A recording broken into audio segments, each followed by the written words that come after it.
Today, we're gonna go over probably one of the biggest future updates on the Roblox platform that will probably change the entire landscape for younger audiences, because Roblox recently announced a massive update that completely overhauls the entire platform by introducing new age-based accounts specifically tailored for younger users and fundamentally changing how children are allowed to access games and communicate with other players, while simultaneously forcing potential game developers to navigate a brand new verification paywall just to earn their player bases. Now, if you're new to my channel or have been watching my videos lately, make sure to like, subscribe, and hit that bell, and let's get into it. Now, to begin, we're going to look through exactly what was uncovered for context regarding the new subscription that I covered in my previous video, because earlier on April the 10th, Roblox introduced a brand new subscription called Roblox Plus, which officially launches on April the 30th, and this subscription offers exclusive benefits like free private servers and instant Robux transfers. Now, the news account known as the RTC posted that this Roblox Plus subscription will be available for $4.99 a month, and they listed out the benefits, which include a 10% discount on all in-game items and avatars that actually doubles to a 20% discount after 3 consecutive months. They also noted the free and unlimited private servers and supported games, and the fact that you can send direct Robux transfers to your friends for absolutely free. But the deeply important part here is that parental approval is required for users under the age of 18 to send or receive these funds. Now, this is a massive shift for the platform because it fundamentally changes how the economy works for the average player. For the longest time,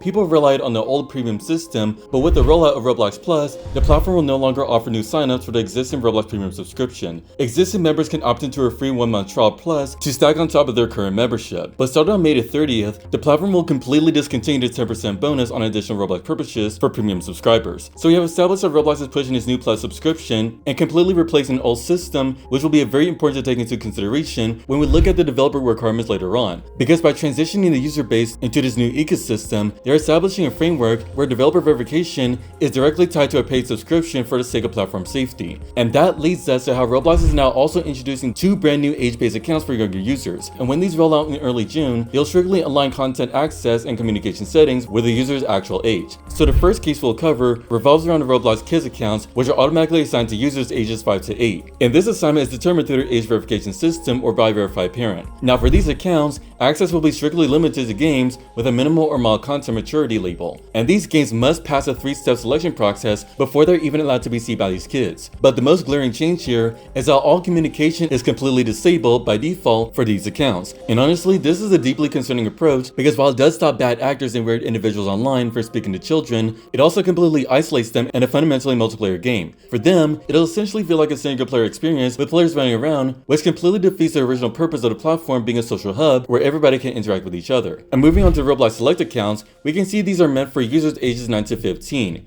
And for this middle tier, access is limited to games with content maturity labels up to and including moderate. However, the default communication settings will actually remain unchanged for users 9 to 15 years old, and users who are 16 or older will not see any change to their Roblox experience whatsoever. Now, if we look at the detailed comparison provided by Roblox, we can see exactly how these parental controls are distributed. For the Roblox Kids tier, chatting is completely turned off by default and can only be enabled through a linked parental account. For the Roblox Select tier, the chat is gradually introduced with safeguards if it's available in your region. And finally, for the standard 16+ tier, chat is on by default if it's available in your region. And the system is designed to automatically progress users as they age, meaning they'll transition from Kids to Select when they turn 9, and then from Select to Standard when they reach 16. But users who have not yet completed an age check will be heavily limited to only games rated minimal or mild, and all communication will be entirely unavailable. This essentially means that if you're a teenager who simply does not have an ID, or if you have parents who refuse to upload their personal identification to a massive gaming corporation, you're going to be treated like a little toddler by the system. You'll be locked out of chatting with your friends, and you'll be locked out of playing the games you've been probably playing for years. Now, going to the second major part of this situation, we have to look at the continuous evaluation process for dynamic game selection, because as always, content uploaded to Roblox go through moderation systems that evaluate scenes in real time for potential policy violations, although they're very notorious for being heavily inconsistent. But for content made available to users under 16,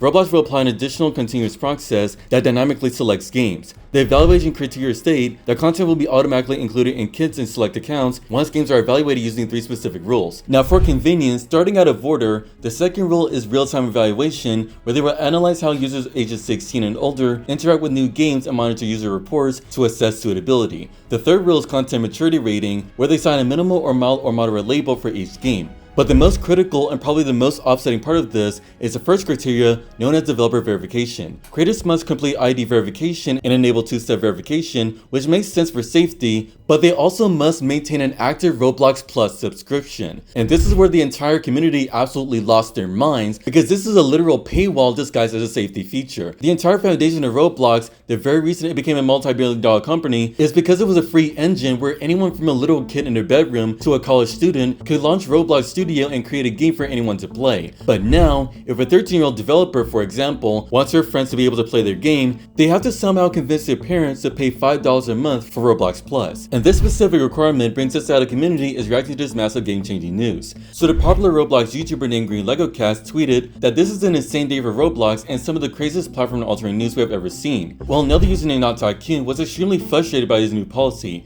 they completely called out the fact that to make games for anyone under 16, you'll have to subscribe to Roblox Plus, and they directly asked what the point of this is, because they pointed out that the main reason for the growth of Roblox is that anyone could make games for free. And honestly, Non-Tycoon is entirely correct here, because by locking game visibility behind a paywall, Roblox is essentially admitting that they only want to verify developers who have a credit card on file, which has absolutely nothing to do with whether or not a game is actually safe for children. Now on the other side of the situation, we have a user named Beastleg who is a songwriter for games and media, and Beastleg made a very interesting point saying this is not as offensively as possible because he has many YouTuber friends, but you cannot have it both ways. He stated that you either want the platform to be safe for kids or you do not, and he does not see any other way around it. Another user named Sir Dapper completely praised the update. Sir Dapper tweeted that this is great and listed out the benefits like the dedicated game catalog curation for kids aged 5 to 8 and the way more parental control options. And Sir Dapper ended their post by calling these honestly good moves all around for safety. Now it is very easy for established creators like Beastleg and Sir Dapper to sit back and praise these updates because they already have established businesses, and paying $5 a month is probably nothing to them, mainly because they don't have to. But for the next generation of kids who want to learn how to code and want to share their creations with their peers, this update is a massive brick wall. And as part of this update, Roblox is also extending their parental controls, which allow parents to manage content ratings and communication settings and screen time. These tools also transparently show parents which games their child is spending their time in and who their friends are. They're extending granular game blocking so parents can block specific individual games to age 15. And they are adding new granular game approvals so parents can now approve access to specific games that are not otherwise available under the child's default account type.